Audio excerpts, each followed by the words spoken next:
research shows an AI model can pick up the early signs of one form of pancreatic cancer. We're joined now by our med team doctor and infectious disease specialist, Dr. Ed Dominguez. Dr. Ed, thank you so much for joining us today. The study shows the AI model can detect signs at stage 0. What are those signs and how accurate is this model? Signs are very subtle changes in the tissue texture in and around the pancreas, Jennifer, and it's almost impossible for human eyes to pick up.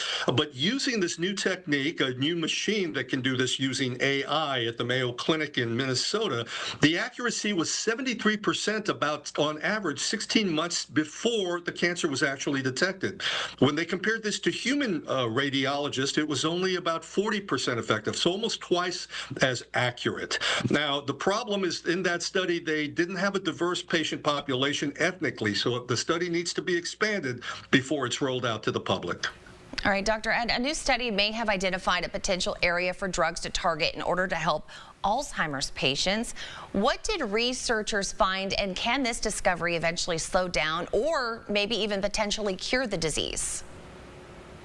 Looking at a pool of over 12,000 different genes they thought might be related to Alzheimer's dementia, they found 4 that were really most likely the major targets, and 2 of them were new.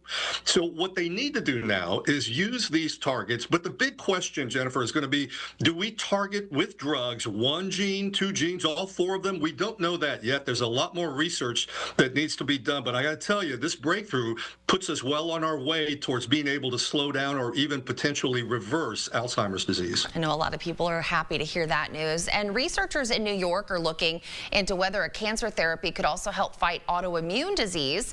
Dr. Ed, what is this therapy and what are doctors learning about it? Well, yeah, this is really cutting-edge stuff. The therapy is called CAR-T therapy, and it's being used mostly in major cancer medical centers, including here in the Dallas-Fort Worth area, to treat certain types of blood cancer. In that, you combine a patient's cell system, their immune system cells, with an outside source, a donor source, to fight their cancer. What they're doing in this study is they're using 2 types of cells from the same patient to fight a 3rd type of cell, and they found wonderful results. The challenge, again, is going to be availability and cost, but still, this is a unique and very effective way to treat these disorders. I feel like it changes every day with studies out there and science. All right, Dr. Ed, thank you so much for joining us and answering our questions.